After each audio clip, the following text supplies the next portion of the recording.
សួស្តីប្រិយមិត្តទាំងអស់គ្នាថ្ងៃនេះខ្ញុំមានសាច់រឿងដ៏ថ្មីនិងប្លែកអារម្មណ៍មួយដើម្បីលើកយកមកធ្វើការបកស្រាយជូនអ្នកទាំងអស់គ្នាសន្តាប់សាច់រឿងមួយនេះគឺនិយាយអំពីវិញ្ញាណបុរាណដែលនៅក្នុងព្រៃនឹងគឺត្រូវបានគេដាស់វាឲ្យក្រោកឡើងមកវិញនៅក្នុងគោលបំណងណាមួយយ៉ាងជាក់លាក់របស់អ្នកដែលបានដាស់វាមកនោះដូច្នេះដើម្បីចង់ដឹងថាតើអ្នកដែលបានដាស់វិញ្ញាណតាំងពីបុរាណនៅក្នុងព្រៃនោះមកដើម្បីមានគោលបំណងអ្វីសូមទៅសន្តាប់ការបកស្រាយសាច់រឿងរបស់មីនទាំងអស់គ្នាតែម្ដងទៅ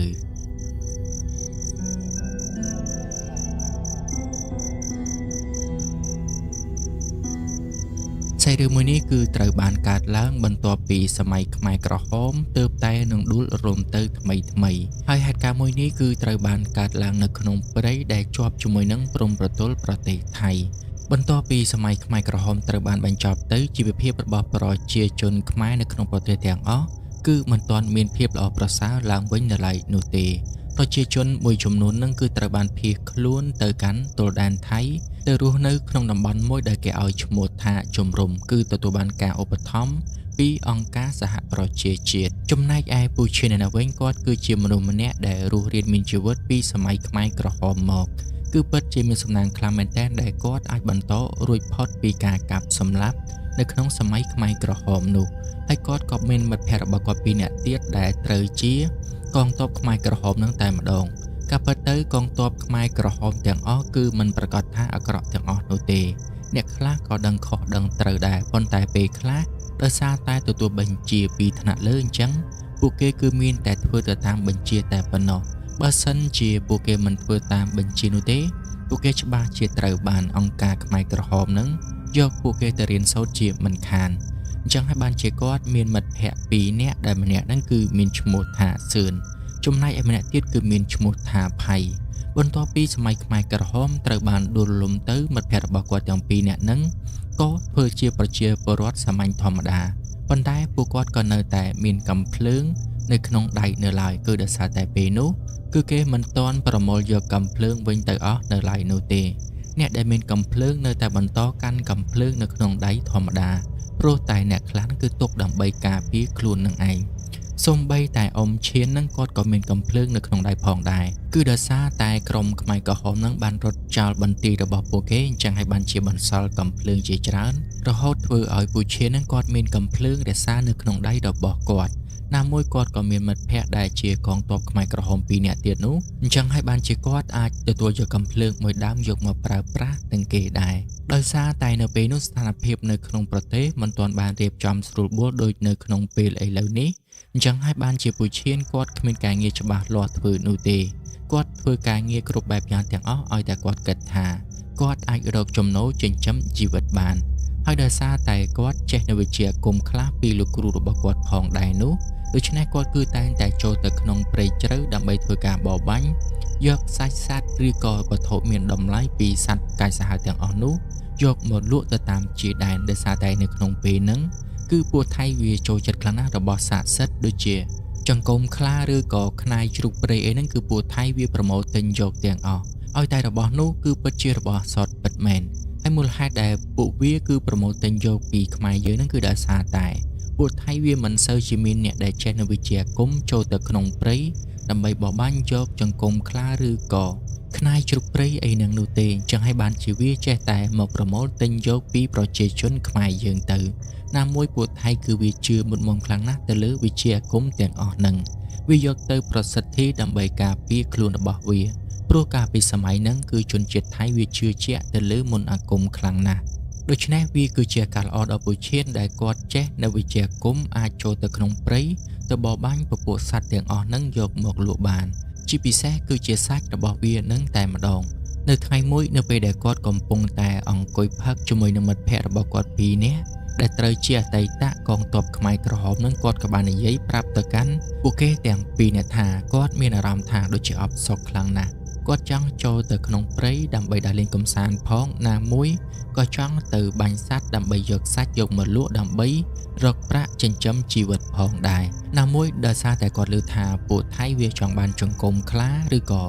ខ្នាយជ្រូកព្រៃអីហ្នឹងបើសិនជាគាត់អាចរកបានច្បាស់ជាលក់បានប្រាក់ច្រើនជាមិនខានចឹងហើយគាត់ចង់បបួលមិត្តភ័ក្តិរបស់គាត់ពីរនាក់ឲ្យទៅជាមួយនឹងគាត់ ចំណែកឯមិត្តភក្តិរបស់គាត់ទាំងពីរនាក់ដែលជាអតីតកងទ័ពខ្មែរក្រហមនឹងដំបូងឡើយរឿងបដិសេធដែរដោយសារតែពួកគេឮថាព្រៃនោះគឺមានព្រាយខ្លាមានអីនៅក្នុងព្រៃហ្នឹងអញ្ចឹងពួកគេគឺមិនហ៊ានចូលទៅនោះទេប៉ុន្តែត្រូវបានពូឈៀននិយាយថាតែខ្លាចអីពពួកព្រាយទាំងអស់នឹងគាត់គឺជាអ្នកដែលចេះនៅវិជ្ជាអាគមហើយគាត់ក៏ដឹងពីវិធីនៅក្នុងការដើរព្រៃផងដែរព្រោះគាត់ក៏ធ្លាប់ដើរព្រៃនៅពេលដែលលោកគ្រូរបស់គាត់នៅរស់គាត់បានដើរជាមួយនឹងលោកគ្រូរបស់គាត់នឹងជាច្រើនឆ្នាំមកហើយដែលជាហេតុធ្វើឲ្យគាត់គឺមានបទពិសោធន៍នៅក្នុងការការពារខ្លួននៅពេលដែលគាត់ដើរចូលទៅក្នុងព្រៃដូច្នេះកុំទៅខ្លាចអីបើសិនជាមានគាត់ទៅជាមួយនឹងច្បាស់ជាមិនមានរឿងអ្វីកើតឡើងនោះទេទោះបីជាបានជួបជាមួយនឹងច្រាបព្រៃដែលគេហៅថាព្រៃខ្លានឹងក៏ដោយក៏គាត់មានវិធីនៅក្នុងការទប់ទល់ដែរគ្រាន់តែយើងគោរពទៅតាមដំណំរបស់ព្រាហ្មណ៍ព្រៃទៅនោះគឺនឹងមិនអីនោះទេចំណែកមិត្តភក្តិរបស់គាត់ម្នាក់ទៀតដែលមានឈ្មោះថាផៃក៏បាននិយាយថានិយាយដូចជាវាចឹងគឺត្រូវហើយព្រោះអីយើងមានកំភ្លើងនៅក្នុងដៃគ្រប់គ្នាហើយទៅខ្លាចអីពពួកសត្វព្រៃទាំងអស់ហ្នឹងបើសិនជាវាចូលមកយើងបាញ់វាទៅនោះយើងនឹងយកសាច់របស់វាលក់បានប្រាក់ចែកគ្នាជាមិនខានបើសិនជាយើងរកបានច្រើនយើងគ្រាន់តែយកវាមកប្រលះហាលដើម្បីធ្វើងារទៅនោះយើងនឹងអាចទទួលទានបានថែមទៀតនៅពេលដែលបានឮមិត្តភក្តិទាំងពីរអ្នកនិយាយបែបនេះពូសឿនដែលគាត់ខ្លាចមិនហ៊ានចូលទៅក្នុងព្រៃហ្នឹងគាត់ក៏គិតថាបើសិនជាពួកវាចូលទៅក្នុងព្រៃទៅហើយអញ្ចឹងគាត់ក៏មិនចាំបាច់ខ្លាចអីដែររត់កាត់គ្រាប់កំភ្លើងនៅក្នុងសម័យសង្គ្រាមមិនខ្លាចបែរជាទៅខ្លាចសត្វព្រៃទាំងអស់នឹងទៅវិញវាដូចជាកំសាកពេកដូច្នេះគាត់ក៏បានយល់ព្រមជាមួយនឹងការលើកឡើងរបស់ពូឈៀនគាត់ថែមទាំងប្រាប់ឲ្យពូឈៀននឹងឆាប់ដាក់ថ្ងៃមកតើពួកគេចេញដំណើរនៅថ្ងៃណាពូឈៀនគាត់ក៏បាននិយាយថាមិនចាំបាច់រើសថ្ងៃណាទេគឺថ្ងៃស្អែកព្រឹកហ្នឹងតែម្ដងទៅព្រោះឲ្យរាល់ថ្ងៃនេះគឺគាត់មានអារម្មណ៍ថាអបសុកខ្លាំងណាស់ចឹងគឺគាត់ចង់ដើរចូលទៅលេងនៅក្នុងព្រៃម្ដងក្រែងលោថាបានជួបជាមួយនឹងរបស់សាសិតអីពួកគេច្បាស់ជាមានលៀបធំជាមិនខានបន្ទាប់ពីណាត់គ្នារួចហើយពួកគាត់ក៏បានបន្តផឹកស៊ីបន្តទៅទៀតដោយសារតែថ្ងៃស្អែកពួកគាត់គឺត្រូវចេញដំណើរចូលទៅក្នុងព្រៃពីព្រឹកអញ្ចឹងពួកគាត់ក៏បានបែកផ្លូវគ្នាពីក្បាលប្រលប់តែម្ដងទៅដើម្បីទៅសម្រាកយកកម្លាំងលុះដល់ពេលវេលាព្រឹកស្អែកឡើងពួកគាត់ក៏បានជុំគ្នាទៅតាមការណាត់ហើយក៏បាននាំគ្នាធ្វើដំណើរចូលទៅក្នុងព្រៃ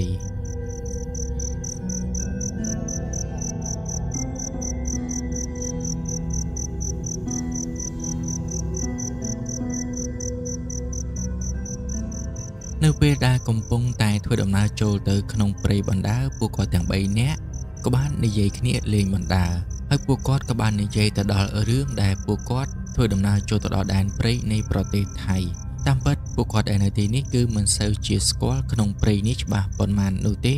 គឺដោយសារតែពួកគាត់មិនធ្លាប់ចូលទៅក្នុងព្រៃជ្រៅឡើយពួកគាត់គឺចូលតែព្រៃរាក់ៗតែប៉ុណ្ណោះប៉ុន្តែដោយសារតែនៅក្នុងព្រៃជ្រៅពួកគាត់គិតថាមានសត្វព្រៃច្រើនជាពិសេសនៅក្នុងព្រៃដែលស្ថិតនៅក្នុងប្រទេសថៃតែម្ដងលោកពូផៃគាត់បារម្ភថាខ្លាចជួបជាមួយនឹងទាហានថៃដែលដើរល្បាតនឹងការពារព្រៃរបស់គេនឹងហើយពួកគាត់ខ្លាចថាមានការប្រទះគ្នាដោយចៃដន្យហើយក៏មានការបាញ់គ្នាតែម្ដងប៉ុន្តែពូឈៀនប្រាប់ថាវាមិនងាយប៉ះជាមួយនឹងទាហានថៃនោះទេដោយសារតែព្រៃធំណាមួយពួកទាហានថៃគឺគេដើរល្បាតតែកន្លែងដែលមានប្រជាជនលួចឆ្លងដែនទៅមកតែប៉ុណ្ណោះចំណែកឯព្រៃជ្រៅបន្តទៀតនេះគឺពួកគេមិនចូលនោះទេដោយសារតែពួកគេដឹងថានៅក្នុងព្រៃជ្រៅនឹងគឺវាមានគ្រោះថ្នាក់ចឹងហើយបានជាពួកទាហានថៃគឺកម្រដើរចូលទៅក្នុងព្រៃជ្រៅណាស់យូរទៅពួកវានឹងគឺដើរល្បាតម្ដងប៉ុន្តែបើវាដើរល្បាតម្ដងគឺតើតែវាមានគ្នាច្រើនទើបវាហ៊ានធ្វើដំណើរចូលទៅក្នុងព្រៃជ្រៅបើសិនជាត្រឹមតែ4 5 6នាក់ឯហ្នឹងគឺពួកវាមិនហ៊ានចូលទៅក្នុងព្រៃជ្រៅនោះទេគឺដោយសារតែនៅក្នុងព្រៃជ្រៅមានសត្វកាចសាហាវជាច្រើនជាពិសេសគឺអាថ័ន្តព្រៃនឹងតែម្ដងពួកវាខ្លាចថាជាប់អាថ័ន្តព្រៃគេដោយចៃដន្យបើសិនជាគ្មានអ្នកដែលចេះនៅវិជ្ជាអាគមឬក៏ដោះអាថ័ន្តនោះទេដូច្នេះពួកទាហានថៃទាំងអស់នឹងមិនហ៊ានចូលទៅក្នុងព្រៃជ្រៅឡើយគឺហ៊ានត្រឹមតែដើរល្បាតតាមជាដែនគៀនតែប៉ុណ្ណោះហើយរឿងរ៉ាវទាំងអស់នេះគឺគាត់បានលើពីអ្នកភូមិនិយាយមកមូលហេតុដែលពួកទាហានទាំងអស់នឹងខ្លាចបែបនេះដោយសារតែគឺមានទាហានចំនួន 5-6 នាក់ធ្លាប់ដើរល្បាតចូលទៅក្នុងព្រៃជ្រៅហើយក៏បានបាត់ខ្លួនរហូតមកដល់ពេលហ្នឹងតែម្ដងចឹងហើយបានជាទាហានក្រោយទៀតគ្មាននរណាម្នាក់ហ៊ានចូលទៅក្នុងព្រៃជ្រៅដោយមិនមានអ្នកចេះនៅវិជ្ជាអាគមដើរទៅជាមួយនឹងពួកគេនោះទេ សូម្បីតែពួកទាហានថៃដែលមានកំភ្លើងគ្រប់ដៃនឹងក៏មិនហ៊ានចូលទៅក្នុងព្រៃជ្រៅដែរចុះទម្រាំតែប្រជាជនធម្មតាមិននឹងហ៊ានចូលទៅក្នុងព្រៃជ្រៅទៅហេតុនេះហើយបានជាពួកទាហានថៃគឺមិនដែលល្បាតចូលទៅដល់ក្នុងព្រៃជ្រៅនោះទេទោះបីជាពួកគាត់ឈានចូលទៅដល់ក្នុងទឹកដីថៃក៏ដោយក៏មិនងាយនឹងប្រទះជាមួយនឹងពួកទាហានទាំងអស់នឹងដែរដូច្នេះសូមកុំឲ្យមានការបារម្ភអីនៅពេលដែលឮបែបនេះធ្វើឲ្យមិត្តភក្តិរបស់គាត់ពីរនាក់ទៀតរៀងមានអារម្មណ៍ធូរទ្រូងបន្តិចគឺដោយសារតែពួកទាហានថៃពួកវាជឿថានៅក្នុងព្រៃនឹងគឺមានអ្នកកាន់កាប់ព្រៃបើសិនជាពួកគេចូលទៅព្រាបដាច្បាស់ជាមិនអាចចេញមកវិញជាមិនខានអញ្ចឹងហើយជាការដ៏ល្អសម្រាប់អ្នកដែលចេះនៅវិជ្ជាអាគមនឹងគឺអាចចូលទៅក្នុងព្រៃជ្រៅដើម្បីធ្វើការបរបាញ់យកវត្ថុស័ក្តិសិទ្ធិមួយចំនួននឹងយកមកប្រើប្រាស់តាមតម្រូវការរបស់ពួកគេចំណែកឯពួកពូពូទាំង3នាក់ពួកគាត់ក៏មិនហ៊ានចូលទៅក្នុងព្រៃជ្រៅប៉ុន្មានដែរដោយសារតែព្រៃនោះគាត់ឮមកថាគឺជាព្រៃមួយដែលគួរឲ្យខ្លាចសូម្បីតែអ្នកដែលចេះនៅវិជ្ជាអាគមមួយចំនួននៅពេលដែលចូលទៅដល់ក្នុងព្រៃហ្នឹងគឺមិនបានឃើញចេញមកវិញនោះទេចឹងហើយបានជាពួកគាត់រក្សាខ្លួនកុំឲ្យចូលទៅដល់ក្នុងព្រៃជ្រៅឡើយគឺចូលត្រឹមតែគៀនទៅបានហើយគោលបំណងរបស់ពួកគាត់គឺមិនមែនមកដើម្បីសាកល្បងអ្វីនោះទេ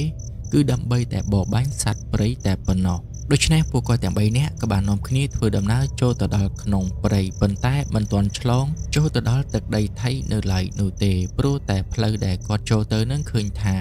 ធ្លាប់មានរថយន្តបើកចូលមកដល់ទីនេះដែរអញ្ចឹងមានន័យថាមានពួកទាហាននឹងគឺធ្លាប់ដើរមកល្បាតទីនេះអញ្ចឹងព្រៃនេះគឺមិនសូវជាជ្រៅប៉ុន្មាននោះទេគ្រាន់តែស្នាមកង់រថយន្តដូចជាមិនសូវច្បាស់ឡើយគឺដោយសារតែការជិះចូលមកយូរម្ដងដែលជាហេតុធ្វើឲ្យវាស្ទើរតែរលុបបាត់ទៅហើយប៉ុន្តែបើតាមការពិនិត្យមើលទៅតាមស្នាមកង់ឡានដែលរៀបតែនឹងរត់នឹងឃើញថាកលារបស់វាគ្មានឡានអ្វីក្រៅតែពីឡានរបស់ទាហាននោះទេព្រោះតែឡានធម្មតាគឺមិនអាចចូលមកដល់ក្នុងព្រៃនេះឡើយបន្ទាប់មកពួកគាត់ក៏បាននាំគ្នាធ្វើដំណើរហួសពីផ្លូវដែលឡានចូលនឹងបន្តចូលទៅក្នុងព្រៃបន្តទៅទៀតបន្ទាប់ពីធ្វើដំណើរអស់រយៈពេលជាច្រើនម៉ោងនឹងពួកគាត់មិនបានជួបប្រទះជាមួយនឹងសត្វព្រៃឡើយគឺដោយសារតែប្រហែលជាពួកវានឹងអាចនឹងដឹងពីដំណើររបស់គាត់ឬក៏ឮសំឡេងរបស់គាត់ដើរមកពួកវាក៏ចេះតែគេចរត់ចូលទៅក្នុងព្រៃជ្រៅបន្ថែមទៀតចឹងហើយបានជាពួកគាត់បានឃើញត្រឹមតែស្នាមលិមួកឬក៏ដានជើងរបស់ពួកវាតែប៉ុណ្ណោះប៉ុន្តែមិនឃើញស្រមោលរបស់ពួកវាឡើយចូលកាន់តែជ្រៅពួកគាត់ឮសំឡេងសត្វកាន់តែច្រើនប៉ុន្តែមិនដឹងថាពួកវាមានប្រភពនៅកន្លែងណាឲ្យច្បាស់លាស់នោះទេព្រោះតែសំឡេងសត្វទាំងអស់នោះហាក់ដូចជាព្យាយាមគេចពីពួកគាត់គឺពួកគាត់ឮសូរតែសំឡេងសត្វស្លាបតែប៉ុណ្ណោះនៅពេលដែលគាត់ដើរចូលទៅដល់តំបន់ណាសត្វស្លាបក៏ចាប់ផ្ដើមផ្អើលទ្រុលតែម្ដងដែលជាហេតុធ្វើឲ្យសត្វដែលនៅលើដីហ្នឹងក៏ផ្អើលទៅតាមសត្វស្លាបទាំងអស់នោះដែរចឹងហើយដែលជាហេតុធ្វើឲ្យគាត់ពិបាកនៅក្នុងការបរបាញ់សត្វទាំងអស់នោះនៅពេលដែលពួកគាត់ធ្វើដំណើរអស់រយៈពេលជាច្រើនម៉ោងប៉ុន្តែมันបានបរបាញ់ប៉ះចំសត្វសំបីតែមួយនឹងដូច្នេះគាត់ក៏បានគិតថាចឹងមានតែបោះធ្នាក់រងចាំវានៅកន្លែងណាមួយតែម្ដងទៅព្រោះអីពួកគាត់មិនអាចត្រឡប់ទៅវិញដោយដៃទទេនោះទេយ៉ាងហើយក៏បានសត្វជ្រូកព្រៃមួយក្បាលឬក៏ឆ្លូសមួយក្បាលអីក៏បានដែរដូច្នេះពូឈៀនក៏សម្រេចចិត្តថានៅក្នុងយប់នេះពួកគាត់ទាំង3នាក់នឹងត្រូវស្នាក់នៅក្នុងព្រៃមួយនេះប៉ុន្តែគឺត្រូវតែរកកន្លែងណាដែលមានសត្វព្រៃជាច្រើនប្រមូលផ្ដុំគ្នាជាពិសេសគឺជាកន្លែងដែលមានដីច្រាបព្រោះគាត់ធ្លាប់ឮថានៅក្នុងព្រៃមួយនេះក៏មានដីច្រាបដែរប៉ុន្តែគាត់មិនដឹងថាដីច្រាបនោះនៅកន្លែងណាឲ្យពិតប្រាកដនោះទេអញ្ចឹងគឺវាពិបាកនៅក្នុងការស្វែងរកខ្លាំងណាស់បើសិនជាគាត់រវល់តែស្វែងរកដីច្រាបខ្លាចថាពេលវេលាយប់ពួកគាត់នឹងធ្វើធ្នាក់មិនទាន់ចឹងពួកគាត់គឺដើរទៅរកកន្លែងណាដែលមានទឹកតែប៉ុណ្ណោះព្រោះអីគាត់គិតថាបើសិនជាទៅរកកន្លែងដែលមានទឹកនោះពេលយប់ឡើងឬក៏ពេលល្ងាចអីហ្នឹងគឺសត្វព្រៃជាច្រើននឹងចូលមកផឹកទឹកចឹងគឺជាឱកាសល្អសម្រាប់ពួកគាត់បាញ់វាយកទៅតែម្ដងដូច្នេះពួកគាត់ក៏បាននាំគ្នាប្រញាប់ធ្វើដំណើរទៅរកកន្លែងដែលគាត់គិតថាអាចនឹងមានទឹកមួយថ្លុកសម្រាប់ពួកគាត់បោះធ្នាក់នៅទីនោះបន្ទាប់ពីស្វែងរកប្រភពទឹកនៅក្នុងព្រៃមួយនេះអស់រយៈពេលប្រមាណជាង7ម៉ោងពួកគាត់ក៏បានរកឃើញថាមានត្រពាំងតូចមួយនៅទីនេះបើតាមគាត់មើលទៅគឺទឹករាងថ្លាដែរហើយពួកគាត់ក៏បាននាំគ្នាទៅប្រើប្រាស់ទឹកនឹងតែម្ដងទៅដោយនាំគ្នាទៅលុបមុខនិងលាងខ្លួននៅទីនោះព្រោះអីពួកគាត់បានដើរអស់ឆ្ងាយដែរអញ្ចឹងពួកគាត់រៀងមានអារម្មណ៍ថា ស្អុះស្អាប់នៅក្នុងខ្លួនបន្តិចអញ្ចឹងគឺមានតែលាងសម្អាតខ្លួននៅទីនេះតែប៉ុណ្ណោះប៉ុន្តែមុនពេលដែលពួកគាត់លាងសម្អាតខ្លួនពួកគាត់ក៏បានដួសទឹកមួយចំនួនដើម្បីទុកបរិភោគផងដែរដោយសារតែទឹកដែលពួកគាត់បានដាក់មកតាមខ្លួននឹងឃើញថាវាចិត្តអស់ទៅហើយដែរដោយសារតែដើរហត់អញ្ចឹងពួកគាត់ផឹកទឹករៀងច្រើនបន្តិចហើយនេះឲ្យបានជាគាត់ត្រូវដួសទឹកនៅទីនេះយកទៅបរិភោគបន្តទៀតបន្ទាប់ពីលុបមុខរួចរាល់ហើយពូឈិនគាត់ក៏បានងាកមើលជុំវិញខ្លួនរបស់គាត់ដើម្បីស្វែងរកដើមឈើណាដែលអាចឲ្យគាត់បោះធ្នាក់និងសម្រាកនៅទីនេះនៅក្នុងពេលយប់បាននៅពេលដែលឃើញចឹងមិត្តភក្តិរបស់គាត់ពីរនាក់ទៀតក៏បានសួរថាតើកំពុងតែសំណឹងរកអ្វីពូឈិនគាត់ក៏បានឆ្លើយតបទៅកាន់មិត្តភក្តិរបស់គាត់ទាំងពីរនាក់នោះវិញថាគាត់រកដើមឈើណាដែលស័ក្តិសមជាមួយនឹងការបោះធ្នាក់នៅទីនេះព្រោះអីនៅជប់នេះពួកគេនឹងត្រូវស្នាក់នៅកន្លែងហ្នឹងដោយសារតែវាមានប្រភពទឹកដូច្នេះច្បាស់ជាមានសត្វជាច្រើនមកផឹកទឹកនៅទីនេះជាមិនខានចំណែកឯមិត្តភក្តិរបស់គាត់ទាំងពីរនាក់ដែលមិនធ្លាប់ដើរព្រៃហើយក៏មិនធ្លាប់បោះធ្នាក់ស្នាក់នៅក្នុងព្រៃនៅពេលយប់ហ្នឹងពួកគេមានអារម្មណ៍ថាដូចជាមិនសូវស្រួលនោះទេគួរតែនាំគ្នាប្រញាប់ទៅវិញទៅព្រោះអីគាត់គិតថាការដេកនៅក្នុងព្រៃគឺមិនមានសុវត្ថិភាពឡើយប៉ុន្តែពូឈិនប្រាប់ថាវាមិនអីនោះទេឲ្យតែធ្វើតាមអ្វីដែលគាត់បានផ្ដាំផ្ញើទៅបានហើយគ្មានសត្វកាចសាហាវណាមកអាចធ្វើអ្វីពួកគេបាននោះទេពួកគេគឺត្រូវតែបោះធ្នាក់ឲ្យមាំនិងខ្ពស់ពីដីដើម្បីការពារនៅពេលដែលមានសត្វកាចសាហាវមកគឺវាមិនអាចធ្វើអ្វីពួកគាត់បានឡើយប៉ុន្តែអ្វីដែលសំខាន់នោះនៅពេលយប់ពួកគេអាចនឹងជួបជាមួយនឹងសភាវៈនៅក្នុងព្រៃនេះជាច្រើនដែលវាបានបន្លំខ្លួនដើម្បីអន្តងហៅយើងឲ្យចុះទៅខាងក្រោមពេលនោះវានឹងធ្វើការវាប្រហារទៅលើយើងតែម្ដងដូច្នេះបើសិនជាពួកគាត់ទាំងពីរនាក់មិនចង់ស្លាប់នៅក្នុងព្រៃនឹងនោះទេនៅពេលយប់ឡើងទោះបីជាមានរឿងអ្វីក៏ដោយឬក៏បានឃើញនរណាម្នាក់ដែលយើងស្គាល់មកហៅយើងឲ្យចុះទៅខាងក្រោមក៏ដោយក៏យើងមិនត្រូវចុះពីលើធ្នាក់នេះជាដាច់ខាតបើសិនជាយើងស្ថិតនៅលើធ្នាក់នេះទោះបីជាសត្វសាហាវយ៉ាងណាក៏មិនអាចធ្វើអ្វីយើងបានដែរបន្ទាប់ពីណែនាំនៅដំណរមួយចំនួនរបស់ព្រានព្រៃរួចហើយគាត់ក៏បានប្រាប់ឲ្យមិត្តភក្តិរបស់គាត់ទាំងពីរនាក់ជួយទៅយកឈើនិងរកវល្លិដើម្បីយកមកចងធ្វើជាធ្នាក់នៅខាងលើហើយធ្នាក់នោះគឺត្រូវធ្វើរឿងធំបន្តិចព្រមទាំងមាំផងដែរព្រោះអីធ្នាក់នេះគឺត្រូវទ្រទម្ងន់ហូបមនុស្សដល់ទៅ3នាក់ឯណោះដូច្នេះពួកគាត់ក៏បាននាំគ្នាប្រញាប់ដៃប្រញាប់ជើងដើរទៅរកឈើដើម្បីយកមកធ្វើធ្នាក់ហើយធ្នាក់ដែលគាត់ជ្រើសរើសធ្វើហ្នឹងគឺមិនឆ្ងាយពីស្រះទឹកហ្នឹងប៉ុន្មាននោះទេអញ្ចឹងវាមានភាពងាយស្រួលនៅក្នុងការសម្លឹងមើលមកកាន់ស្រះទឹកហ្នឹងនៅពេលយប់បន្ទាប់ពីជួយគ្នាធ្វើធ្នាក់អស់រយៈពេលមួយសន្ទុះធំធ្នាក់នោះក៏បានធ្វើរួចរាល់លុះពេលវេលាល្ងាចឡើងពួកគាត់ក៏ចាប់ផ្ដើមរៀបចំបរិភោគអាហារដែលគាត់បានដាក់មកតាមខ្លួនព្រមទាំងរៀបចំបដិបត្តិជើងឲ្យបានរួចរាល់ដែរព្រោះអីនៅពេលយប់ពួកគាត់មិនអាចចុះមកខាងក្រោមទៀតនោះទេបន្ទាប់ពីព្រះអាទិត្យចាប់ផ្ដើមលិចពួកគាត់ទាំង3នាក់ក៏បាននាំគ្នាឡើងទៅលើធ្នាក់ទាំងអស់គ្នា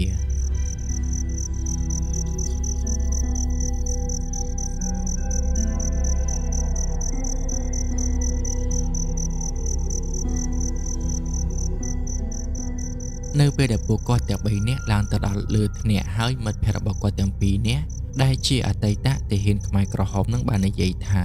គាត់មិនធ្លាប់បានសម្រាកនៅលើធ្នាក់បែបនេះនោះទេ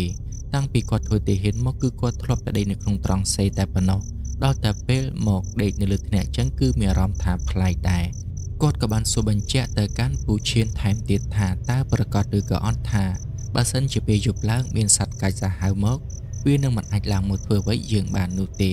ពូឈិនបានប្រាប់ទៅកាន់ពួកគាត់ទាំងពីរនាក់វិញថាកុំបារម្ភអី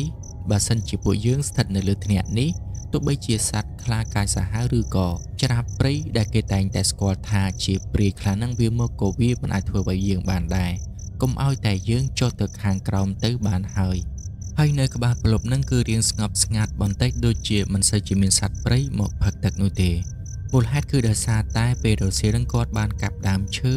ធ្វើឲ្យមានសំឡេងរំខាននៅពេលដែលសត្វព្រៃវាដើរមកផឹកទឹកអញ្ចឹងហើយបានជាពេលក្បាលប្រលប់នឹងមិនសូវជាមានសត្វព្រៃមកកាន់ទីនេះនោះទេគឺដោយសារតែពួកវាផ្អើលជាមួយនឹងពួកគាត់ទាំង3នាក់ធ្វើធ្នាក់នៅកន្លែងនឹងឯង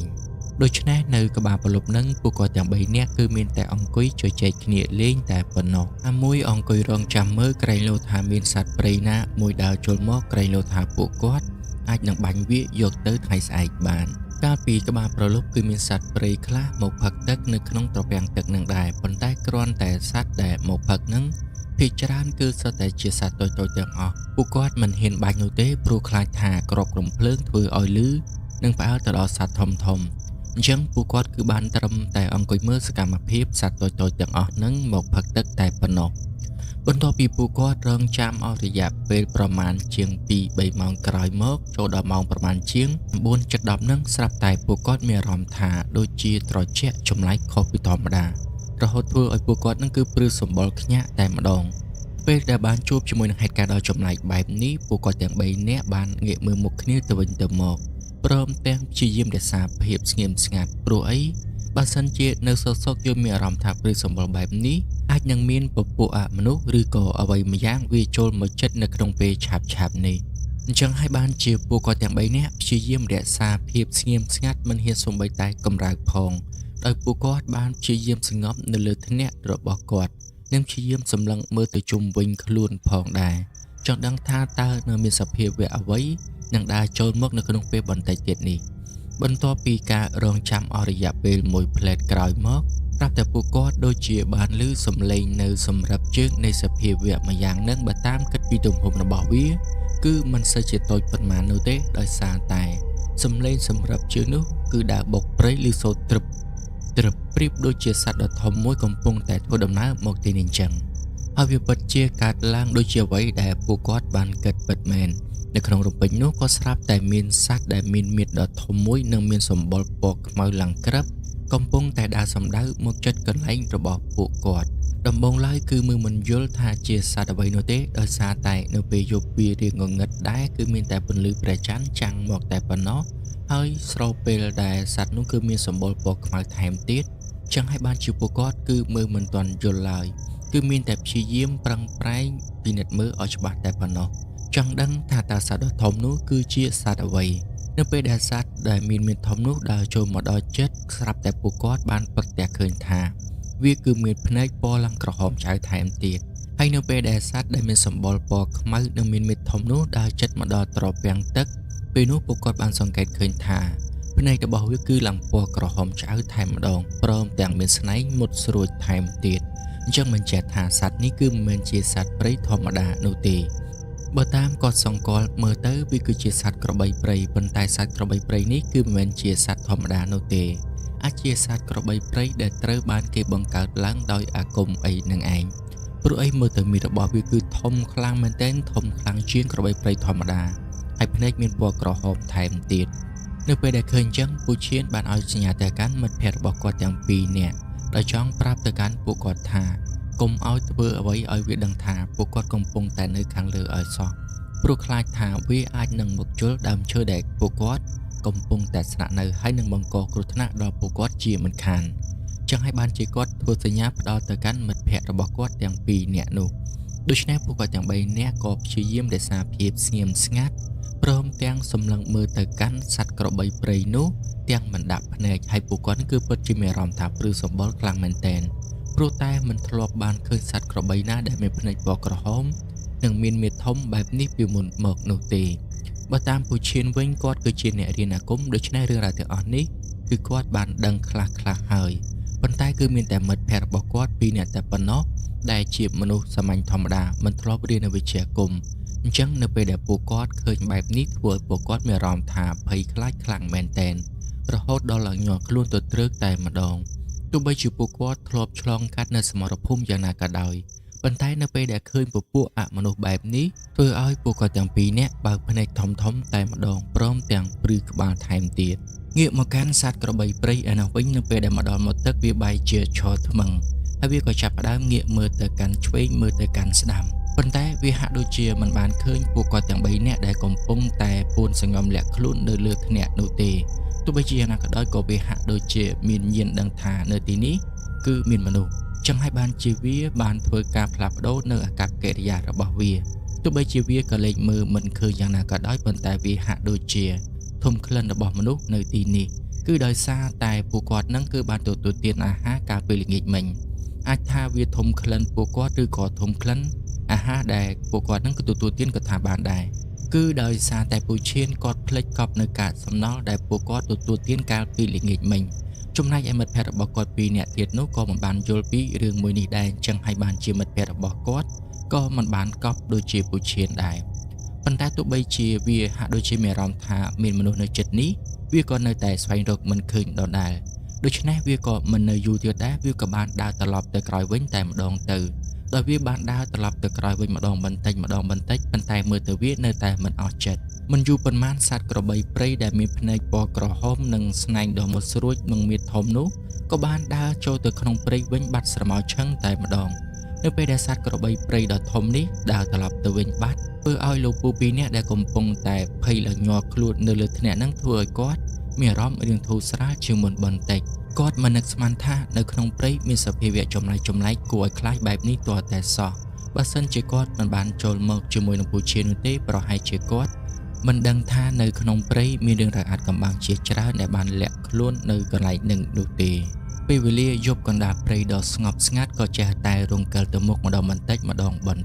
ចំណែកឯលោកពូទាំង3នាក់ដែលកំពុងតែអង្គុយនៅលើថ្នាក់ពួកគាត់កំពុងតែព្យាយាមកលេចមើលជុំវិញខ្លួនរបស់ពួកគាត់ក្រែងលោថាមានសភាវៈចម្លែកនឹងធ្វើដំណើរចូលមកកាន់ទីនេះបន្តទៀត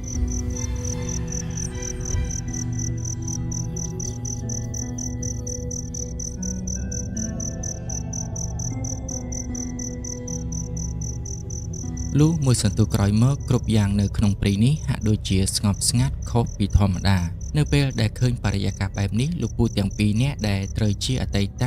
ទាហានខ្មែរក្រហមនឹងគិតថាប្រហែលជា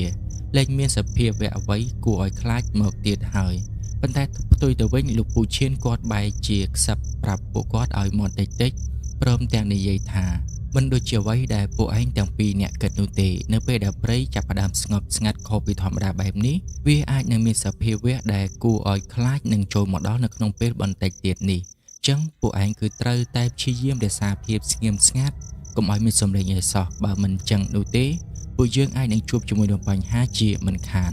និយាយមិនទាន់ផុតពីមាត់ផងស្រាប់តែមានផ្សែងអាប់ចាប់ផ្ដើមរសាត់មកជិតខ្លួនរបស់ពួកគាត់ធ្វើឲ្យពួកគាត់នឹងក៏ចាប់ផ្ដើមឆ្ងល់កាន់តែខ្លាំងថាតើមានរឿងអ្វីកើតឡើងមិនត្រឹមតែប៉ុណ្ណោះសូម្បីតែខ្យល់ត្រជាក់នឹងក៏ចាប់ផ្ដើមធ្លាក់មកផងដែរដែលធ្វើឲ្យវាប៉ះទៅលើដងខ្លួនរបស់ពួកគាត់ទាំង3នាក់ធ្វើឲ្យពួកគាត់ទាំង3នាក់ព្រឺសម្បុរខ្ញាក់តែម្ដងនៅពេលដែលពួកគាត់កំពុងតែព្យាយាមស្វែងរកនៅសភាវៈដែលនឹងចិត្តឈានមកដល់នៅក្នុងពេលឆាប់នេះស្រាប់តែពួកគាត់បែរជាបានឮសំឡេងដូចជាមានមនុស្សសូត្រនៅអ្វីបន្តិចឬក៏មានមនុស្សច្រៀងនៅចម្រៀងអ្វីបន្តិចពួកគាត់គឺបែងចែកមិនដាច់ថាជាសំឡេងអ្វីឲ្យពិតប្រាកដនោះទេប៉ុន្តែបើតាមពួកគាត់ឮគឺក៏ឮមិនឆ្ងាយពីកន្លែងដែលពួកគាត់កំពុងតែបោះធ្នាក់នេះដែរហើយនៅពេលដែលពួកគាត់ព្យាយាមស្ដាប់មើលទៅក៏នៅតែមិនយល់ពីភាសាដែលកំពុងតែសូត្រនោះនៅពេលដែលឮសំឡេងចម្លែកបែបនេះលោកពូម្នាក់ដែលមានឈ្មោះថាលោកពូផៃនឹងគាត់សួរទៅកាន់ពូឈៀនថាសង្ស័យតែជាសំឡេងរបស់ពួកទាហានថៃវាមកដល់ទីនេះហើយមើលទៅព្រោះអីភាសាដែលពួកគាត់ឮនឹងគឺពួកគាត់ស្ដាប់មិនយល់ទាល់តែសោះពួកគាត់គិតថាប្រហែលជាពួកទាហានថៃវាច្រៀងជាភាសាថៃនឹងឯងចឹងហើយបានជាពួកគាត់ស្ដាប់មិនយល់ពីភាសាដែលពួកវាកំពុងតែច្រៀងនោះប៉ុន្តែផ្ទុយទៅវិញពូឈៀនក៏បានប្រាប់ឲ្យពួកគាត់នឹងរក្សាភាពស្ងៀមស្ងាត់ជាពិសេសមិនត្រូវឲ្យមានសំឡេងជាដាច់ខាតចំណែកឯគាត់វិញកំពុងតែផ្ទៀងមើលប្រភពនៅសំឡេងនោះបើតាមគាត់មើលទៅតាមទិសដៅនៅសំឡេងនោះនឹងគឺហាក់ដូចជាបានឃើញមានភ្លើងភ្លឺផ្លុងកំពុងតែដើររំកិលមកម្ដងបន្តិចនៅពេលដែលឃើញភ្លើងចឹងគឺពូឈៀនគាត់មិនដឹងថាតើជាភ្លើងអ្វីឲ្យពិតប្រាកដនោះទេដោយសារតែពន្លឺភ្លើងនេះក៏ភ្លឺមិនសូវជាខ្លាំងប៉ុន្មានដែរប៉ុន្តែដោយសារតែនៅក្នុងព្រៃងងឹតទើបបានជាគាត់ឃើញនៅពន្លឺភ្លើងនោះប៉ុន្តែអ្វីដែលគាត់ដឹងគឺគាត់ច្បាស់នៅក្នុងចិត្តថាមិនមែនជាពួកទាហានថៃនោះទេបើសិនជាពួកទាហានថៃវាដើរល្បាតពិតមែនវាច្បាស់ជាប្រើភ្លើងពិលជាមិនខានវាមិនប្រើភ្លើងភ្លឺតិចបែបនឹងនោះទេប៉ុន្តែដោយសារតែគាត់មិនទាន់ដឹងថាជាភ្លើងអ្វីឲ្យពិតប្រាកដពួកគាត់គឺមានតែព្យាយាមរងចាំមើលនិងសម្លឹងមើលទៅកាន់ភ្លើងនោះតែប៉ុណ្ណោះចំណែកឯភ្លើងនោះក៏ចេះតែដើររង្គិលមកម្ដងបន្តិចព្រមទាំងសំឡេងសូត្រដ៏ចម្លែកម្យ៉ាងដូចជាការសូត្របន្តិចដូចជាចម្រៀងបន្តិចទោះបីជាពួកគាត់ទាំង3នាក់ព្យាយាមស្ដាប់យ៉ាងណាក៏ដោយក៏ហាក់ដូចជាមិនយល់ពីអត្ថន័យនៃការសូត្រនោះដែរសំឡេងនោះក៏ចេះតែរង្គិលមកកាន់តែចិត្តទៅទោះបីជាសំឡេងនោះ មកដល់កាន់តែចិត្តស្ដាប់កាន់តែច្បាស់យ៉ាងណាក៏ដោយក៏ពួកគាត់ហាក់ដូចជាមិនយល់ពីភាសាដែលពួកគេកំពុងតែសូត្រដដែលដូច្នេះគឺមានតែរងចាំមើលបន្តទៅទៀតតែប៉ុណ្ណោះប៉ុន្តែក្នុងអំឡុងពេលដែលពួកគាត់កំពុងតែរងចាំមើលនឹងកំភ្លើងរបស់ពួកគាត់ដែលកំពុងតែកាន់នៅក្នុងដៃនឹងគឺបានត្រៀមរួចជាស្រេចបើសិនជាពួកវាគឺពិតជាពួកទាហានថៃមែនគាត់នឹងធ្វើការបាញ់ប្រហារដើម្បីការពារខ្លួនរបស់គាត់មិនយូរប៉ុន្មានម្ចាស់សំឡេងនោះក៏បានដើរមកឈប់នៅចំកន្លែងមួយដែលកន្លែងហ្នឹងគឺហាក់ដូចជាមិនមានស្មៅឬក៏ព្រៃឈើអ្វីនោះទេនិយាយទៅគឺថាដីវាលតែម្ដងប៉ុន្តែក៏មិនសូវជាធំប៉ុន្មានដែរនៅពេលដែលពួកគាត់មើលឲ្យច្បាស់ទៅទើបដឹងថាតាមពិតពួកវាគឺបានកាន់ចង្កៀងដើរចូលមកក្នុងព្រៃអញ្ចឹងបានជាភ្លើងវាមិនសូវភ្លឺដូចជាភ្លើងពិល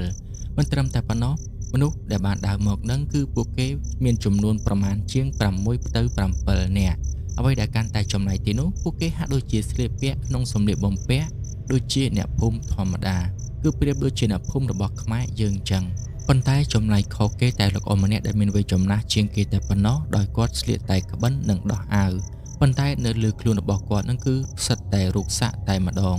មូលហេតុដែលគាត់មើលឃើញគឺដោយសារតែចាំងពន្លឺពីភ្លើងចង្កៀងដែលលោកអ៊ំវ័យចំណាស់ម្នាក់នោះកំពុងតែកាន់ហើយក៏មានគ្នារបស់គាត់ពី3នាក់ទៀតដែរដែលបានដើរកាន់ចង្កៀងមកជាមួយនឹងពួកគាត់ដែរនៅពេលដែលពួកគេធ្វើដំណើរមកដល់កន្លែងដែលមានដីវាលពួកគេក៏បានរៀបចំព័ទ្ធជារង្វង់បន្ទាប់មកពួកគេក៏បានដាក់ចង្កៀងនោះចុះនៅចំចំណុចកណ្ដាលតែម្ដងបន្ទាប់មកមនុស្សទាំងអស់នោះក៏បានយករបស់ម្យ៉ាងដែលបានកាន់ជាប់ទៅនឹងដៃប៉ុន្តែមើលទៅមិនដឹងថាជារបស់អ្វីឲ្យពិតប្រាកដនោះទេគឺដោយសារតែពេលហ្នឹងគឺពេលយប់ហើយចម្ងាយក៏វាមិនសូវជាចិត្តប្រមាណដែរអញ្ចឹងហើយបានជាពួកគាត់មើលមិនច្បាស់ទាល់តែសោះទោះបីជាលោកពូឈៀនគាត់ព្យាយាមសម្លឹងមើលយ៉ាងណាក៏ដោយក៏មើលមិនយល់ថាតើពួកគេកាន់អ្វីនៅក្នុងដៃហើយបានដាក់វាចូលទៅចំណុចកណ្ដាលនៃរង្វង់មួយនោះហើយមនុស្សមួយក្រុមនោះក៏ចាប់ផ្ដើមនាំគ្នាសូត្រនៅភាសាដ៏ចម្លែកដែលធ្វើឲ្យលោកពូទាំង3នាក់គាត់ស្ដាប់មិនយល់ទាល់តែសោះប៉ុន្តែទោះបីជាយ៉ាងណាក៏ដោយក៏ពួកគាត់ព្យាយាមមើលទៅកាន់មនុស្សមួយក្រុមនោះដោយយកចិត្តទុកដាក់ព្រោះថាយប់ស្មាននេះទៅហើយតើហេតុអ្វីបានជាមានមនុស្សចូលមកក្នុងព្រៃធ្វើពិធីចំណែកបែបនេះទៀតចំណែកឯលោកពូ2នាក់ដែលមិនបានយល់ពីរឿងរ៉ាវមន្តអាគមនឹងគឺគាត់ពិតជាឆ្ងល់ខ្លាំងមែនទែនសូម្បីតែពូឈៀនដែលធ្លាប់រៀននៅវិទ្យាគមពីគ្រូរបស់គាត់ក៏មិនធ្លាប់ឃើញការធ្វើពិធីបែបនេះដែរប្រហែលមកពីគាត់មិនទាន់រៀនដល់ក៏ថាបានដែរគឺដោយសារតែពេលដែលគាត់កំពុងតែរៀននឹងគឺដល់ពេលវេលាដែលត្រូវខ្មែរក្រហមនឹងគឺចូលមកតែម្ដងចឹងហើយបានជាគាត់លែងបានរៀនហើយចំណែកលោកគ្រូរបស់គាត់ក៏ត្រូវបានស្លាប់បាត់បង់ជីវិតនៅក្នុងសម័យខ្មែរក្រហមនឹងតែម្ដងទៅមូលហេតុនៃការស្លាប់របស់លោកគ្រូរបស់គាត់នឹងគឺដោយសារតែពួកខ្មែរក្រហមមានការសង្ស័យថាគាត់ចេះនៅវិទ្យាគមអាបធ្មប់អូមអាមអីនឹងឯងចឹងហើយបានជាគេយកគាត់ទៅសម្លាប់ចោលតែម្ដងចំណែកឯក្រុមរបស់ពូឈៀនដែលកំពុងតែអង្គុយឆ្ងល់ពីអ្វីដែលពួកគាត់បានសម្លឹងមើលឃើញនឹងពេលនោះក៏ស្រាប់តែមានខ្យល់យ៉ាងត្រជាក់បានធ្លាក់មកម្ដងទៀតប៉ុន្តែលើនេះគឺខ្យល់ហាក់ដូចជាមានសភាពខ្លាំងជាងមុនដែលជាហេតុធ្វើឲ្យពួកគាត់នឹងស្ទើរតែមិនអាចទប់ខ្លួននៅលើថ្នាក់បាននោះទេប៉ុន្តែទោះបីជាយ៉ាងណាក៏ដោយក៏ពូឈៀនព្យាយាមធ្វើជាសញ្ញាប្រាប់ទៅកាន់គ្នារបស់គាត់ទាំង2នាក់កុំឲ្យមនុស្សមួយក្រុមដែលកំពុងតែនៅខាងក្រោមនឹងដឹងឲ្យសោះដោយសារតែគាត់ចង់ដឹងថាតើមនុស្សមួយក្រុមនោះកំពុងតែធ្វើអ្វីបើសិនជាពួកគេបានដឹងច្បាស់ជាត្រូវបានកាត់សង្វាក់ហើយពួកគេនឹងបញ្ឈប់សកម្មភាពទាំងអស់នោះជាមិនខានចឹងហើយបានជាគាត់ព្យាយាមទប់លំនឹងខ្លួនកុំឲ្យធ្លាក់ពីលើថ្នាក់បើសិនជាពួកគាត់ត្រូវបានធ្លាក់ចុះទៅខាងក្រោមពួកគាត់ប្រហែលជាមានគ្រោះថ្នាក់ដោយសារតែមនុស្សមួយក្រុមនោះពួកគាត់ក៏មិនដឹងថាតើជាមនុស្សពិតប្រាកដឬក៏អត់ដែរឬក៏គ្រាន់តែជាពពួកខ្មោចព្រៃវាមកបន្លំខ្លួនបំភាន់ភ្នែកគាត់តែប៉ុណ្ណោះចឹងហើយបានជាពួកគាត់ព្យាយាមរក្សាភាពស្ងៀមស្ងាត់មិនយូរប៉ុន្មានខ្យល់ដែលបានបក់បោកមកយ៉ាងខ្លាំងនោះក៏ត្រូវបានស្ងប់ស្ងាត់ទៅវិញ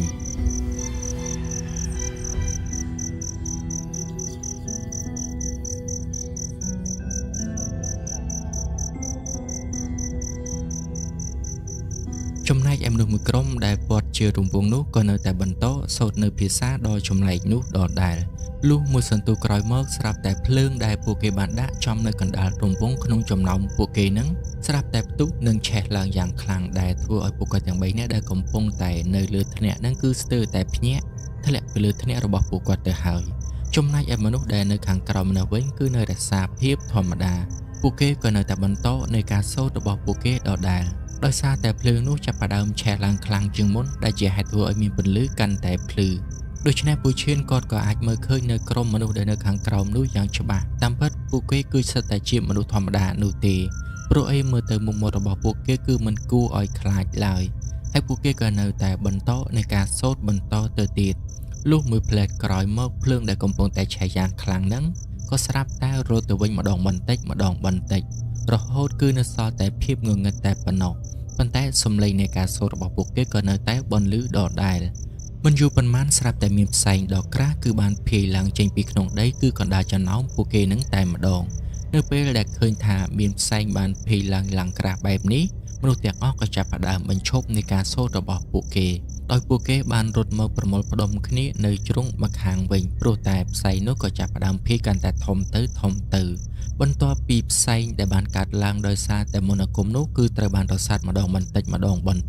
ស្រាប់តែពេលនោះលោកពូទាំង3នាក់គាត់បានមើលឃើញថាមានសភាវៈមួយដែលមានរូបរាងធំនិងពណ៌សម្បុរខ្មៅបានលេចចេញមកបើតាមមើលទៅកម្ពស់របស់វាប្រមាណជាង4ម៉ែត្រឯណោះចំណែកមនុស្សមួយក្រុមដែលបានហៅវាចេញមកនឹងបាននាំគ្នាទៅប្រមូលផ្ដុំគ្នានៅកន្លែងម្ខាងទៀតហើយពួកគេក៏បាននាំគ្នាបន្ត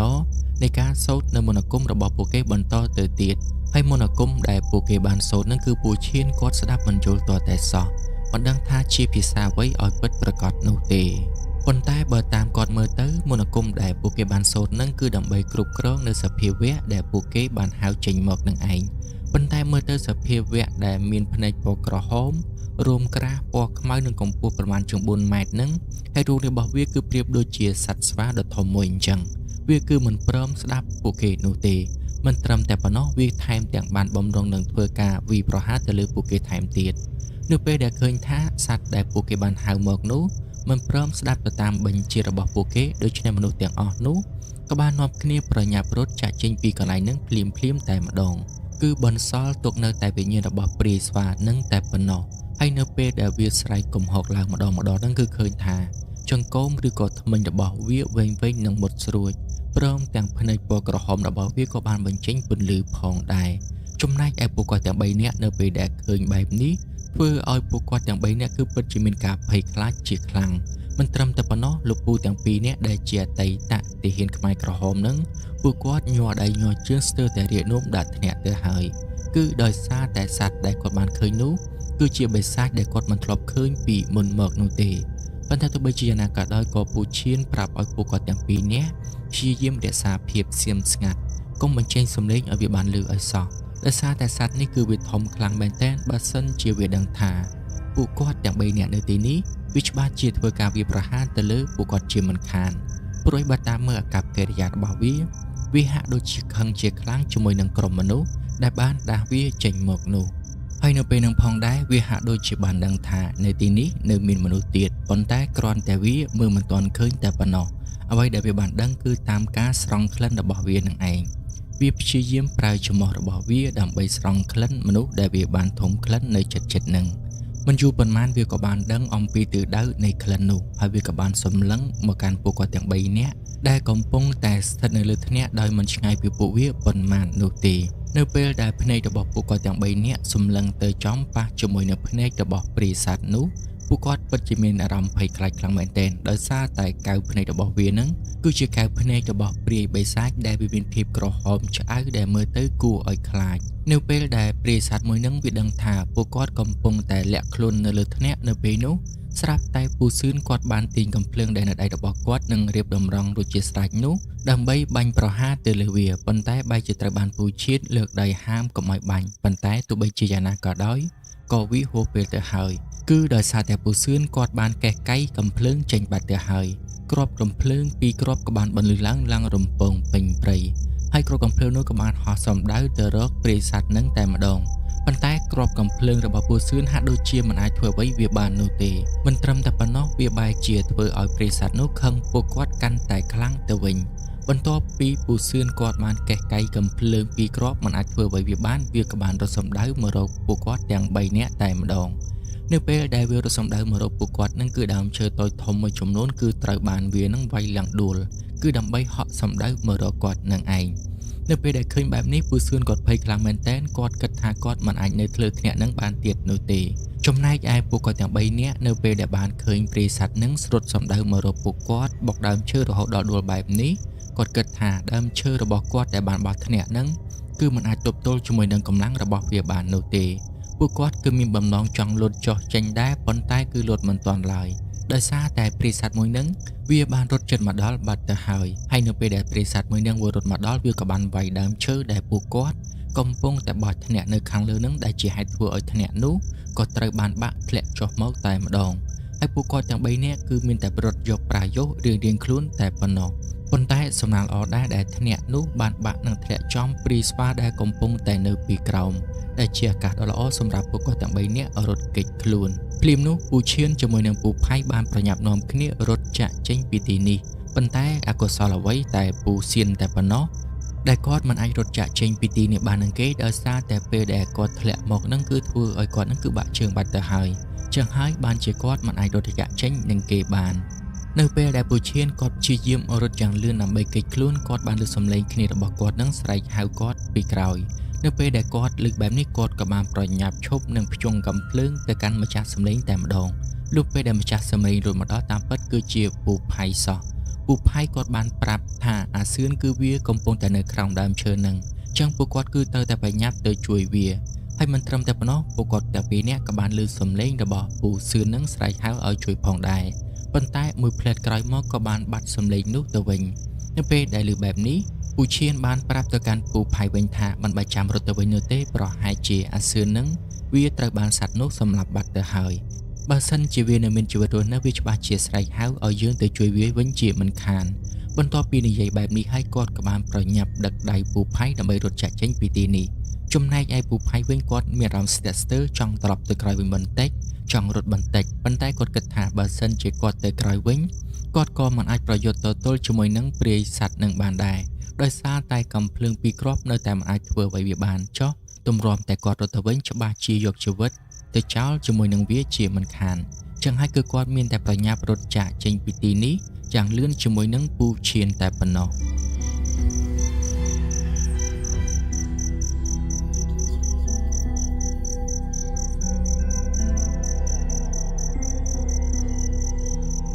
ក៏ប៉ុន្តែពួកគាត់ទាំងពីរនាក់គឺមិនចង់រត់ចោលពូសឿននោះទេប៉ុន្តែទោះបីជួបពួកគាត់ទាំងពីរនាក់នៅក៏មិនអាចជួយឲ្យបានដែរគឺមានតែស្លាប់ទាំងអស់គ្នាតែប៉ុណ្ណោះដោយសារតែព្រាយសត្វដែលគេបានដាស់មកនឹងគឺជាព្រាយសត្វធំនិងកាយសាហាវហើយគ្រាប់កំភ្លើងធម្មតាគឺមិនអាចធ្វើអ្វីវាបាននោះទេ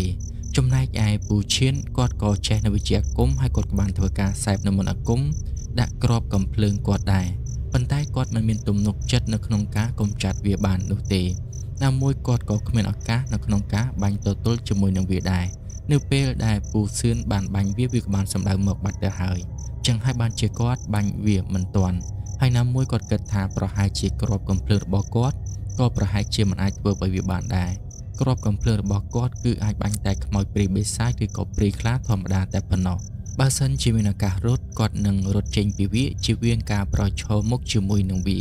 គាត់ប្រឈមមុខជាមួយនឹងវាលុះត្រាតែគាត់គ្មានផ្លូវរត់តែប៉ុណ្ណោះនៅពេលដែលពួកគាត់ទាំងពីរនាក់ព្យាយាមរត់គេចដោយមិនបានដឹងថាទិសដៅទៅណាឲ្យពិតប្រាកដពួកគាត់ក៏នៅតែបានឮសំឡេងសត្វដ៏ធំនោះរត់មកពីក្រោយគាត់ដដែលគឺឮសំឡេងវារត់បំបុកដើមឈើតូចធំជាច្រើនគឺដើម្បីសម្ដៅមករកពួកគាត់ទោះបីជាពួកគាត់ព្យាយាមរត់យ៉ាងណាក៏ដោយក៏នៅតែសំឡេងនោះ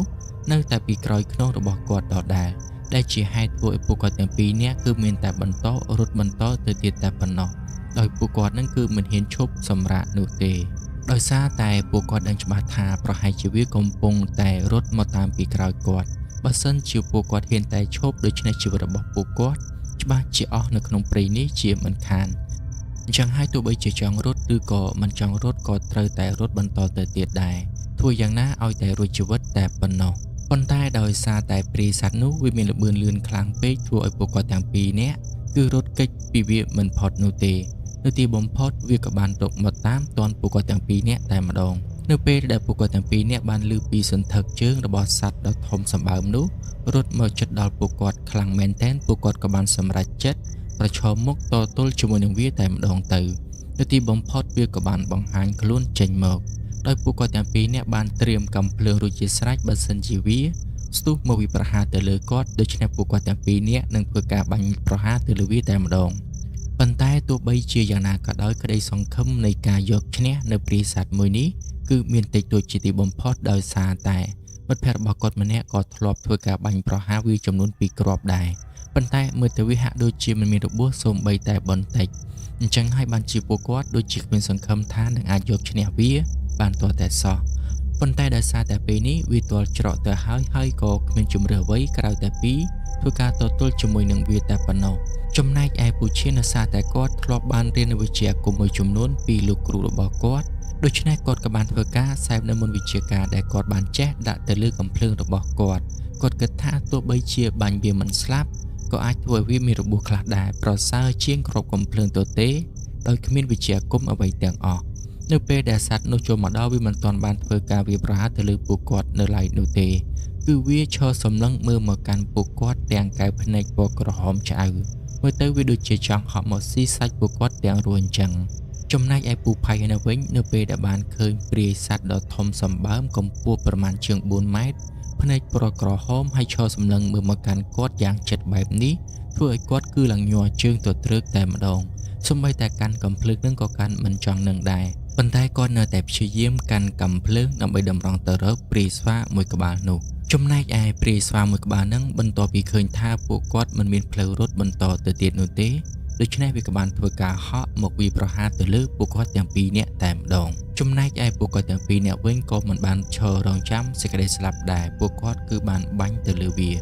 ប៉ុន្តែបែរជាបាញ់វាមិនត្រូវនោះទេដោយសារតែព្រាយស្វាមួយក្បាលនឹងគឺវាឆ្លាតព្រមទាំងមានល្បឿនលឿនថែមទៀតវាមិនបានហក់មកវាប្រហារទៅលើពួកគាត់ទាំងពីរនាក់ដោយត្រង់នោះទេវាបានហក់បាញ់ឆិតទៅខាងស្ដាំបន្តិចទើបវាហក់ចូលមករកពួកគាត់វិញគឺប្រៀបដូចជាវាហក់ដើម្បីគេចគ្រាប់កំភ្លើងរបស់គាត់អញ្ចឹងវាបានហក់យ៉ាងលឿនទៅខាងស្ដាំរួចហើយបន្ទាប់មកទើបវាហក់មកខាងឆ្វេងវិញហើយក៏ជិតដល់ពួកគាត់ល្មមដូច្នេះវាក៏បានយកដៃរបស់វានឹងទៅវាយទៅលើពូផៃមួយដៃដែលជាហេតុធ្វើឲ្យគាត់នឹងគឺត្រូវបានប៉ើងខ្ទាតចូលទៅក្នុងគុម្ពព្រៃដែលនៅជិតនឹងចំណែកឯពូឈៀននៅវិញគាត់ក៏ត្រូវបានព្រាយស្វាមួយនោះវាយមួយដៃដូចគ្នាផងដែរហើយគាត់ក៏ត្រូវបានប៉ើងបុកជាមួយនឹងដើមឈើដែលនៅជិតនឹងផងដែរប៉ុន្តែវាមិនទាន់បញ្ឈប់នៅសកម្មភាពរបស់វាត្រឹមតែប៉ុណ្ណឹងនោះទេវាមានបំណងចង់ផ្ដាច់យកជីវិតពួកគាត់ទាំងពីរនាក់តែម្ដងចំណែកឯពូឈៀននៅវិញគាត់បានព្យាយាមប្រញាប់ក្រោកឡើងវិញនិងស្រវារកកំភ្លើងរបស់គាត់ដែលបានជ្រុះនៅជិតនឹងប៉ុន្តែមើលទៅគាត់មួយដៃនេះគឺរៀងធ្ងន់ដែរដោយសារតែបោកផ្ទប់ជាមួយនឹងដើមឈើស្របពេលដែលពូផៃគាត់ត្រូវមួយដៃដែរប៉ុន្តែគាត់ប៉ើងទៅលើកំពតព្រៃដែលជាហេតុធ្វើឲ្យគាត់គឺត្រូវមិនសូវជាធ្ងន់ប៉ុន្មាននោះទេ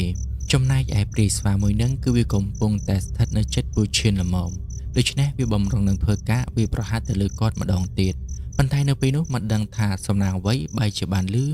សំឡេងស៊ីផ្លេឡានខ្លាំងដែលជាហេតុធ្វើឲ្យព្រាយស្វាមួយនឹងវាហាក់ដូចជាមានការភ្ញាក់ផ្អើលដូច្នេះវាក៏បានប្រញាប់រត់គេចចូលទៅក្នុងព្រៃវិញបាត់តែម្ដងទៅដែលជាហេតុធ្វើពួកគាត់ទាំងពីរនាក់ក៏អាចរស់រានមានជីវិតបន្តទៀតចំណែកពួកគាត់ទាំងពីរនាក់វិញគឺពិតជាឆ្ងល់ខ្លាំងមែនទែនតែនរណាគេ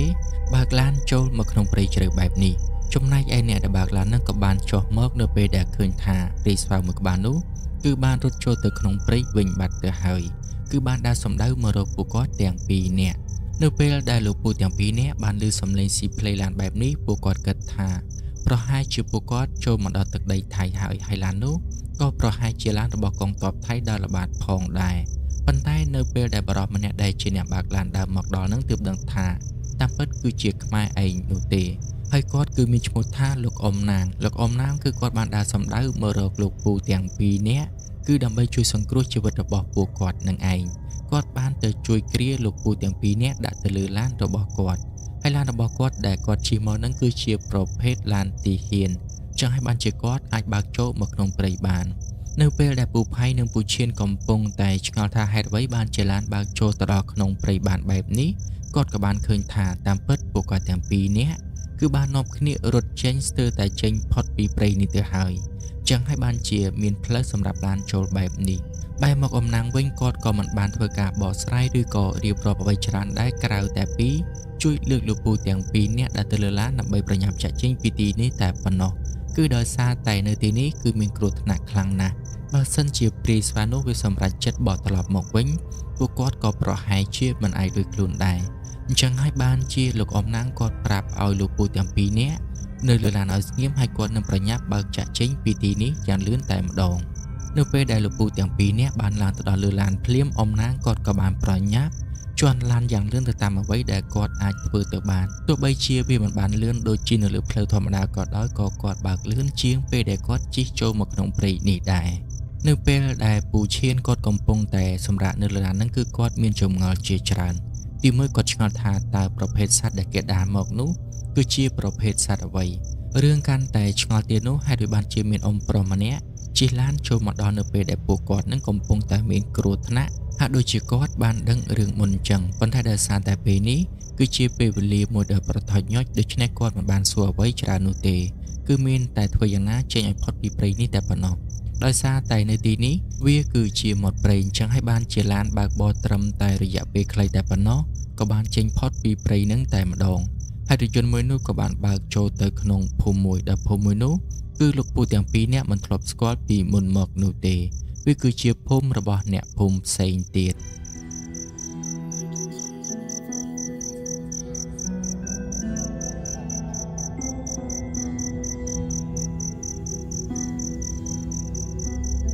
អ៊ំណាងគាត់ក៏បានបើកបររថយន្តមួយគ្រឿងនោះចូលទៅចតនៅក្នុងផ្ទះមួយដែលធ្វើឲ្យលោកពូទាំងពីរនាក់ពិតជាមានការងើយឆ្ងល់ជាខ្លាំងគាត់ចាប់ផ្ដើមគិតថាតើពួកគេគឺជាមនុស្សល្អឬក៏ជាមនុស្សអាក្រក់ប៉ុន្តែភ្លាមនោះផងដែរគាត់ក៏នឹកឃើញថា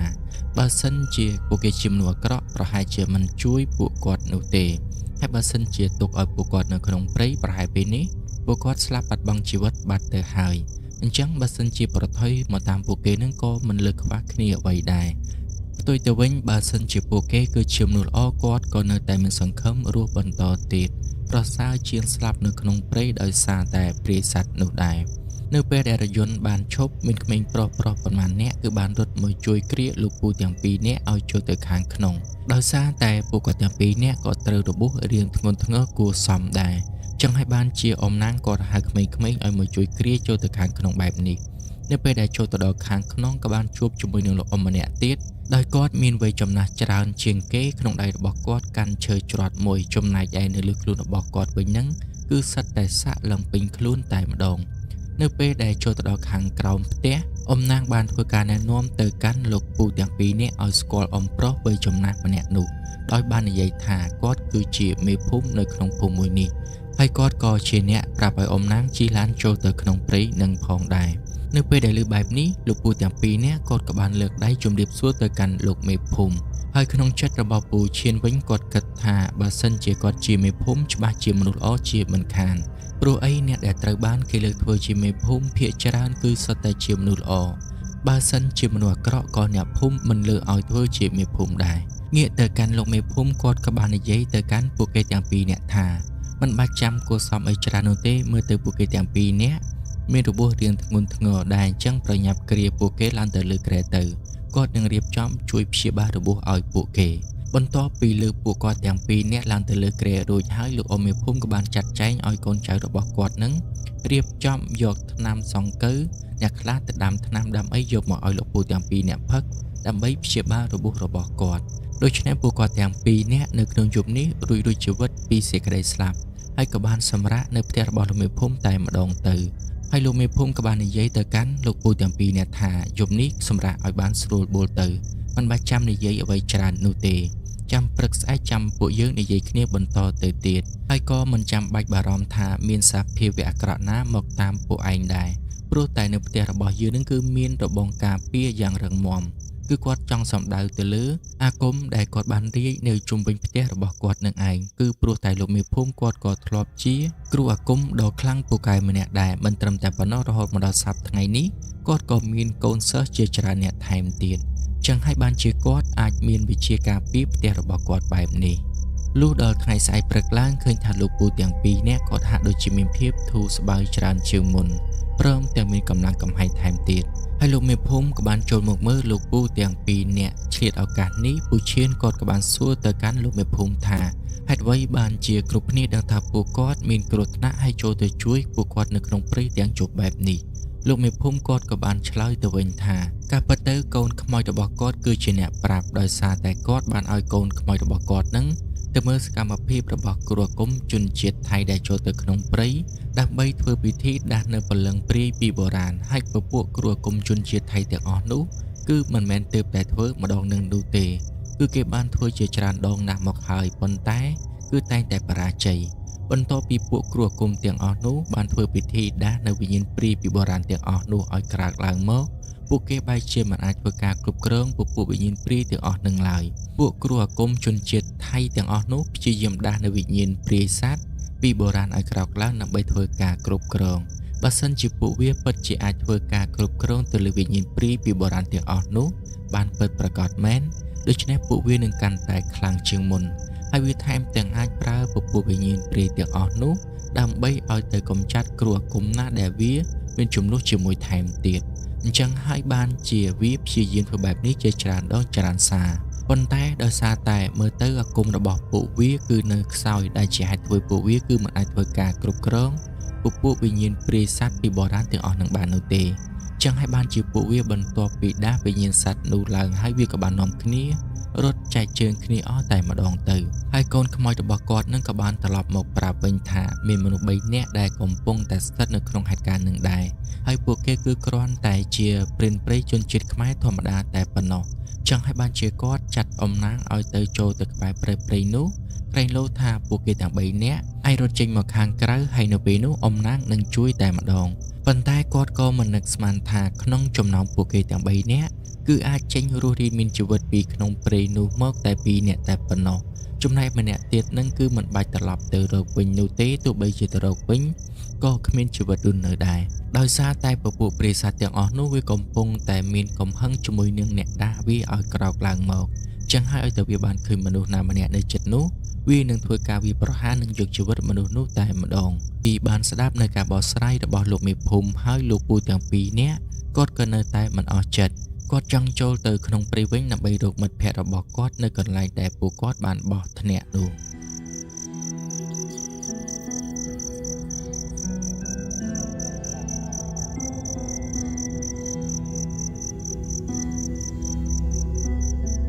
ដោយសារតែលោកពូទាំងពីរនាក់មានចិត្តចចេះចង់ចូលទៅក្នុងព្រៃនោះម្ដងទៀតលោកមេភូមិក៏បានប្រាប់ថាកូនខ្មោចរបស់យើងបានមកប្រាប់ដំណឹងដល់យើងកាលពីយប់មិញថាមិត្តភ័ក្តិរបស់ឯងម្នាក់ហ្នឹងគឺបានស្លាប់បាត់បង់ជីវិតបាត់ទៅហើយនៅសល់តែសាកសពរបស់គេនៅក្នុងព្រៃហ្នឹងតែប៉ុណ្ណោះទោះជាពួកឯងចូលទៅក៏មិនមានប្រយោជន៍ដែរ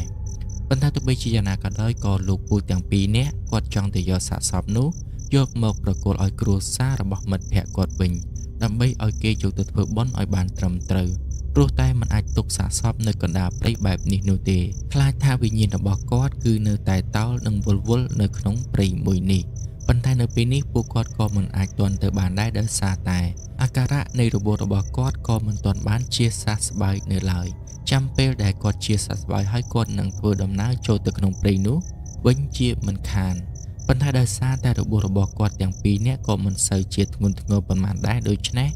គាត់សម្រាប់នៅទីនេះត្រឹមតែរយៈពេល3ថ្ងៃតែប៉ុណ្ណោះបន្ទាប់ពីផឹកថ្នាំបណ្ដើរនិងជួយពីលោកមេភូមិផងដែរនោះពួកគាត់ទាំង3នាក់ក៏បានធូរស្រាលដោយដើមឡើងមកវិញបន្ទាប់ពីការសម្រាប់ព្យាបាលនៅក្នុងផ្ទះរបស់លោកមេភូមិអស់រយៈពេល3ថ្ងៃក្រោយមកឃើញថាពួកគាត់ទាំងពីរនាក់គឺអាចនាំគ្នាធ្វើដំណើរចូលទៅក្នុងព្រៃវិញបានដូច្នេះគាត់ក៏បានធ្វើការអរគុណទៅដល់លោកមេភូមិជាមួយនឹងអំណាងនិងកូនសិស្សរបស់លោកមេភូមិប៉ុន្មាននាក់ទៀតបន្ទាប់មកពួកគាត់ក៏បានលាលោកមេភូមិចូលទៅក្នុងព្រៃតែម្ដងទៅដើម្បីទៅស្វែងរកសពរបស់មិត្តភ័ក្តិគាត់ចូលទៅក្នុងភូមិវិញប៉ុន្តែលោកមេភូមិបាននិយាយថាការស្លាប់របស់មិត្តភ័ក្តិឯងនឹងគឺអស់រយៈពេល3ថ្ងៃទៅហើយប្រហែលជាសពរបស់គេនឹងគឺត្រូវបានសត្វព្រៃស៊ីអស់ផងក៏ថាបានដែរប៉ុន្តែយើងផ្ដាំទៅឯងមួយទៀតបើសិនជាពួកឯងនៅតែចង់ចូលទៅគឺពួកឯងមិនត្រូវស្នាក់នៅក្នុងព្រៃមួយនឹងទាំងយប់ទៀតនោះទេដោយសារតែវិញ្ញាណព្រាយសត្វដែលត្រូវបានគ្រួគុំជនជាតិថៃដាស់មកនោះគឺវាស្ថិតនៅក្នុងព្រៃនឹងនៅឡើយមិនទាន់មានអ្នកទៅបង្ក្រាបវានោះទេព្រោះអីគ្មានគ្រួគុំណាម្នាក់ដែលហ៊ានទៅបង្ក្រាបវាផ្ដេសផ្ដាស់ឡើយ បន្ទាប់ពីបានស្ដាប់ការទូន្មានរបស់លោកមេភូមិរួចហើយពួកគាត់ទាំងពីរនាក់បាននាំគ្នាជម្រាបលាលោកមេភូមិនឹងធ្វើដំណើរត្រឡប់ចូលទៅក្នុងព្រៃវិញតែម្ដងទៅលុះពេលដែលគាត់ធ្វើដំណើរចូលទៅដល់ក្នុងព្រៃកន្លែងដែលគាត់បោះធ្នាក់នោះគាត់ក៏បានប្រទះឃើញលលាក្បាលមិត្តភ័ក្តិរបស់គាត់ព្រមទាំងឆ្អឹងជើងនិងឆ្អឹងដៃរបាត់របាយនៅទីនេះដែលបញ្ជាក់បានថាច្បាស់ជាមានសត្វព្រៃមកស៊ីសាសពរបស់គេជាមិនខានប៉ុន្តែទោះបីជាយ៉ាងណាក៏ដោយក៏គាត់ប្រមូលយកបំណែកនៃឆ្អឹងមិត្តភ័ក្តិរបស់គាត់ទាំងអស់យកចូលទៅក្នុងភូមិរបស់គាត់វិញដើម្បីទៅធ្វើបុណ្យឲ្យមិត្តភ័ក្តិរបស់គាត់ចាប់តាំងពីពេលដែលលោកពូទាំងពីរនាក់ធ្វើដំណើរចេញពីព្រៃនឹងមកវិញពួកគាត់គឺលែងចូលទៅក្នុងព្រៃនឹងដើម្បីធ្វើការបរបាញ់ទៀតហើយពួកគាត់សុខចិត្តប្រកបនៅមុខរបរផ្សេងវិញព្រោះតែខ្លាចថាជួបជាមួយនឹងគ្រោះថ្នាក់ដោយការពីលើកមុនទៀតហើយសាច់រឿងរបស់យើងក៏ត្រូវបានបញ្ចប់ត្រឹមតែប៉ុណ្្នឹងឯង admin ក៏សូមអរគុណដល់អ្នកទាំងអស់គ្នាដែលបានតាមដានស្ដាប់សាច់រឿងរបស់ admin តាំងពីដើមរហូតមកដល់ទីបញ្ចប់